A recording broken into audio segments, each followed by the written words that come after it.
Bonjour à toutes et à tous. Donc je me présente, Mathieu Calafiore. Je viens de Lille, où il fait aussi beau qu'à Nantes, contrairement aux idées reçues. Et surtout, je voudrais remercier le CNGE de me permettre, pour la toute première fois, de déclarer des conflits d'intérêts. Parce que habituellement, je n'en ai pas, je n'ai pas de rémunération perçue, mais il se trouve que aujourd'hui, justement, suite à la signature de la tribune du 18 mars 2018 de l'appel des 124 professionnels de santé contre les médecines alternatives, eh bien, ma procédure en conseil disciplinaire de première instance est aujourd'hui. Donc, mon conflit d'intérêts. Et là, je vous demande de recevoir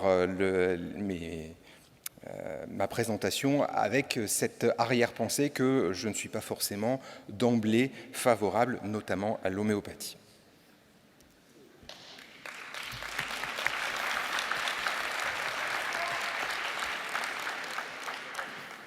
Le contexte de cet appel et puis le contexte de l'effet placebo en général, c'est que quand on regarde un peu les réseaux sociaux, il y a de nombreuses prises en charge qui sont mises en avant, qu'elles soient médicales et inappropriées ou pas médicales du tout et encore moins appropriées. On a toutefois quelque chose qui se dégage, des tendances qui se dégagent, des tendances au naturel, au recours au naturel, à l'idée de se soigner uniquement par des plantes, avec cette confusion que parfois certains traitements ne sont que des plantes.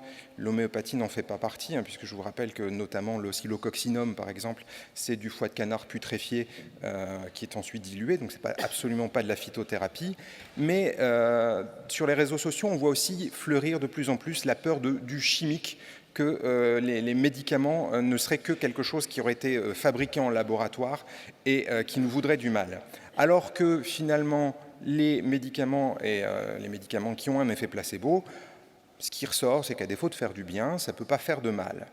Mais c'est aussi, dans ce contexte, signifier que tout symptôme doit avoir une réponse par un médicament, et ça augmente la consommation globale de médicaments. Et vous savez qu'en France, on a quand même un triste record européen, si ce n'est mondial, de la consommation de médicaments par habitant.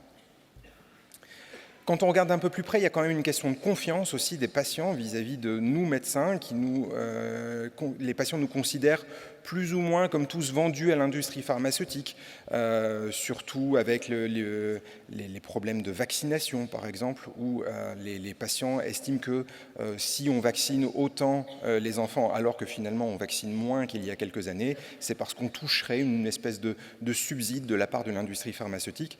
Donc les patients sont de plus en plus dans une défiance vis-à-vis de la parole médicale, avec un renfort de la part des médias, les médias qui se veulent équitables en temps de parole. Ils donnent le même temps de parole aux pros et aux anti. Si on prend le cas toujours des vaccins, par exemple, les médias donnent un temps de parole équivalent aux scientifiques qui vont mettre en avant justement les études montrant les bienfaits de la vaccination et les autres professeurs, notamment le professeur Joyeux, qui lui est quand même plutôt anti-vaccin, disons. On voit aussi fleurir dans cette question de confiance une mise en compétition entre la médecine dite conventionnelle et des pseudo-médecines, la naturopathie par exemple, ou des médecines alternatives qu'on peut appeler parallèles, et pas complémentaires, plutôt parallèles, parce qu'on ne se croise jamais finalement. Mais nous, ça nous pose aussi un cas de conscience de voir cette évolution et cette mauvaise utilisation de l'effet placebo, parce qu'on a une démarche EBM qu'on essaye de mettre en place le plus possible avec une décision médicale partagée, comme ça a été évoqué hier lors de la plénière d'ouverture. Mais nous tous, en tant qu'MSU, avec nos étudiants de deuxième cycle ou nos étudiants de troisième cycle, on doit aussi avoir un discours scientifique, parce que nos étudiants ont fait des épreuves de lecture critique d'articles.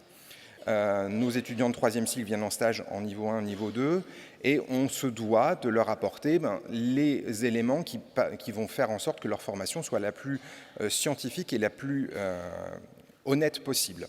Parce que si on rappelle, et c'est ça qui a été le point d'achoppement avec notamment les homéopathes dont je parlerai juste après, si on rappelle l'article 39 du Code de déontologie et aussi l'article du Code de santé publique, Nous ne devons pas, nous avons une interdiction d'utiliser le charlatanisme et la tromperie. Nous avons une imposition de ne pas prescrire ou distribuer des traitements qui ne seraient pas éprouvés, et on doit proscrire l'usage des remèdes secrets où ne mentionnons pas clairement les substances qu'ils contiennent.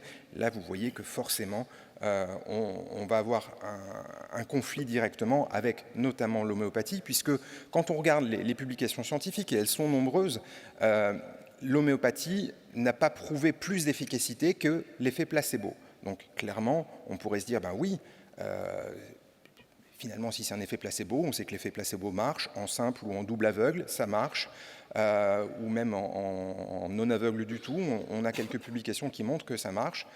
Alors pourquoi vouloir tirer à boulet rouge sur ce type de prise en charge? Ben parce qu'elles ont un coût sociétal non négligeable, qu'on estime au minimum, au bas mot, à 170 millions d'euros par an.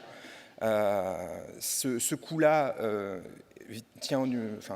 est uniquement lié au fait que la production des médicaments homéopathiques est une production qui est excessivement chère pour des granules qui, vous le savez, ne contiennent que du sucre et du lactose. Les structures scientifiques en France ont émis des avis, notamment le CNGE qui a fait un communiqué de presse, et le conseil scientifique du CNGE également a fait un communiqué de presse, l'Académie française de médecine, l'Académie européenne de médecine, la Haute Autorité de santé et le ministère aussi a pris la décision de dérembourser l'homéopathie. Et si vous avez suivi l'actualité, le décret de déremboursement est paru il y a 2 jours. Donc on passe un remboursement à 15% pour passer ensuite à un remboursement à 0% en 2021. Et malgré tout ça, les patients, eux, finissent toujours par nous dire à un moment ou à un autre, et si je prends mon cas personnel, les patients, puisque ça a été très médiatisé, y compris dans les journaux locaux, me disent vous n'y croyez pas, docteur, mais vous, à l'homéopathie, alors que chez moi, ça marche. Oui, ça marche. Ça marche parce que sont mis en avant des prises en charge individualisées, donc on renforce l'effet placebo en disant je vais vous donner le meilleur traitement pour vous, avec des stratégies de communication qui sont là pour essayer de noyer le poisson, je dirais, des noms latins, de préférences compliquées, avec une part d'ésotérisme qui devrait nous faire penser qu'il va y avoir une espèce d'action magique de ce médicament. C'est donc finalement, dans le cas de l'homéopathie, un placebo qui ne s'assume pas de notre point de vue, du point de vue des signataires, un placebo qui ne s'assume pas mais qui est très lucratif. Et là, c'est peut-être le point qui échappe aux patients le plus, c'est que finalement les patients qui nous considèrent comme vendus à l'industrie pharmaceutique oublient que derrière, il y a aussi tout un lobby et aussi une entreprise pharmaceutique française, pour ne pas la citer, clairement, il y a des enjeux financiers qui sont en jeu, et c'est aussi pour ça que l'effet placebo est difficile à mettre en place en France, c'est qu'un vrai placebo, entre guillemets, qui s'assumerait comme placebo, on n'en a aucun remboursé, aucun. Alors que des placebos non assumés avec 1 million de références disponibles. Là, on en a, et pour l'instant, qui sont remboursées. Donc, on a une espèce d'incohérence vis-à-vis de notre prise en charge auprès des patients, et cette incohérence, il faudrait qu'on puisse la soulever. J'espère que le déremboursement de l'homéopathie aboutira à ce point-là. Je vous remercie.